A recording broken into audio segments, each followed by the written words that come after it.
Et si l'amour que tu poursuis n'était qu'un piège bien maquillé? Et si la femme que tu idéalises ne te guérissait pas mais te contrôlait? On t'a dit que l'amour te sauverait, qu'il serait pur, rédempteur, inconditionnel, qu'un jour une femme viendrait recoller les morceaux que tu n'as jamais osé affronter seul. Depuis l'enfance, dans les contes, les chansons, les films, on a glissé une promesse dans ton inconscient. Un jour, quelqu'un viendra et tout ira mieux. Et tu y as cru, pas parce que tu es faible, pas parce que tu es naïf, mais parce qu'on ne t'a jamais donné les outils pour voir à travers l'illusion. Mais si cette promesse n'avait jamais été faite pour être tenue, et si l'amour que tu cherches n'était pas une rédemption mais une stratégie, la nature n'écrit pas des contes de fées. Elle écrit comme un scalpel. Elle découpe les masques, les mythes, les zones de confort émotionnel qu'on érige autour de nos égos. Et quand elle regarde l'amour, les femmes, les relations, ce qu'elle voit n'est ni joli ni poli, mais c'est réel. Et la plupart d'entre nous, surtout les hommes, ne sont pas prêts à l'entendre.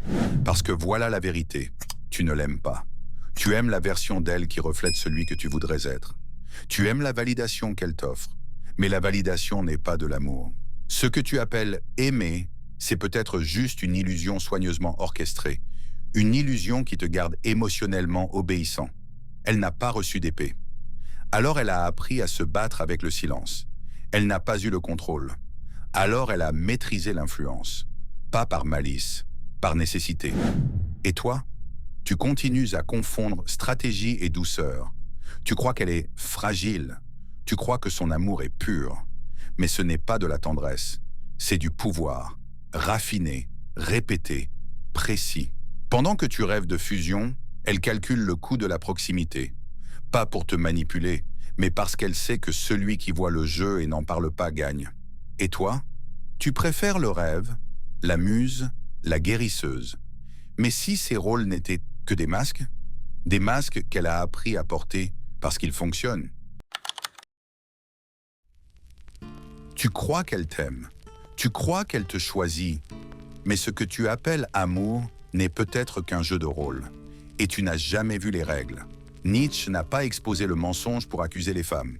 Il l'a exposé pour briser les histoires que les hommes se racontent à leur sujet. Parce que tant que tu crois qu'elle est moralement supérieure par nature, tant que tu crois que son affection est sans stratégie, tu continueras à troquer ton pouvoir contre un peu de sécurité émotionnelle. Et elle acceptera ce pouvoir. Pas par haine, mais parce que le système lui a appris à l'utiliser. Tu n'es pas aimé. Tu es géré. Et le plus effrayant, c'est que tu aimes ça. Tu aimes le confort. Tu aimes l'adoration. Tu aimes cette anesthésie émotionnelle qui t'évite de te regarder en face. Parce que le jour où tu cesseras de la voir comme ta rédemption, tu devras affronter ce qui se cache derrière ton besoin. Et ce n'est pas le chagrin qui te terrifie. C'est toi, mais la peur a ses déguisements. Et l'un de ses préférés, c'est la dévotion romantique. Tu crois aimer purement, tu crois te donner librement, mais regarde mieux. Ce que tu offres, ce n'est pas de l'amour, c'est du marchandage. Tu dis, si je te donne mon cœur, est-ce que tu réparerais les parties de moi que je refuse de voir? Tu ne cherches pas une partenaire, tu cherches une solution. Et pendant que tu offres ton âme en quête de réconfort, elle écoute. Pas tes mots, tes besoins.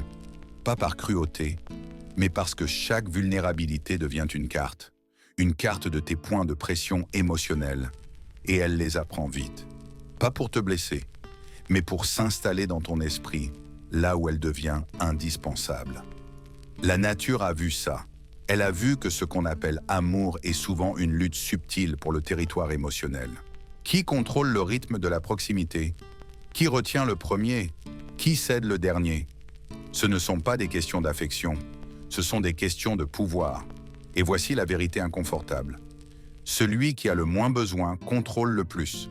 Tu lui donnes tout, ton temps, ton attention, ton identité. Tu appelles ça de l'honnêteté. Elle te donne juste assez pour que tu continues à courir. Elle appelle ça de la connexion.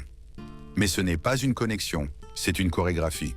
On a construit une culture où les femmes apprennent à influencer sans jamais sembler diriger et où les hommes apprennent à se soumettre en croyant conquérir.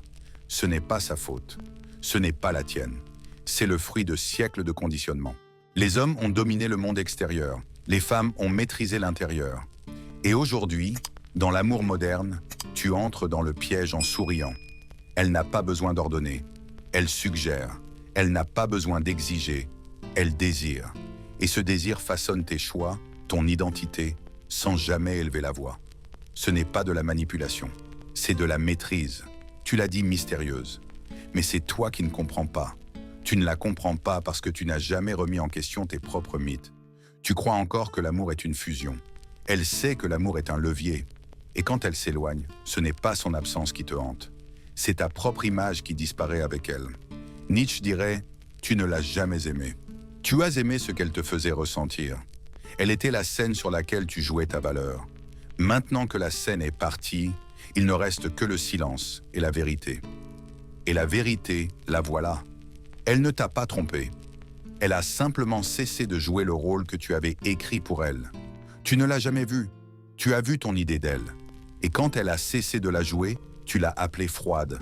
Tu l'as appelée cruelle. Mais peut-être que la vraie trahison, c'est la tienne. Pour avoir aimé une fantaisie et avoir exigé qu'elle vive dedans. La nature n'a jamais condamné les femmes. Elle a condamné les hommes qui refusent de grandir. Ceux qui veulent des muses au lieu de miroirs. Ceux qui supplient pour des anges au lieu d'oser affronter des êtres humains dans toute leur complexité. Si tu es prêt à arrêter de la blâmer, alors tu es prêt à te regarder. Pas avec honte, avec clarté. Et de cette clarté peut naître quelque chose de radical. Pas la fin de l'amour, sa transformation. On t'a appris que l'amour est la plus haute vertu, que l'aimer sans condition fait de toi un homme bon. Mais si cette abnégation n'était qu'un autre masque, un masque pour cacher ta dépendance émotionnelle, et si derrière les gestes poétiques et les grandes déclarations, il y avait une peur silencieuse. Si je ne donne pas tout, elle ne restera pas. Alors tu offres plus, tu compromises plus, tu t'effaces pour devenir ce que tu crois qu'elle attend. Pas parce que tu l'aimes, mais parce que tu as peur d'être sans elle. Ce n'est pas de la noblesse, c'est de la soumission déguisée en romance.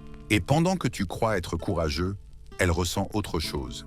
Du contrôle, pas par la force, par ta présence, par ton besoin de tourner autour de son approbation.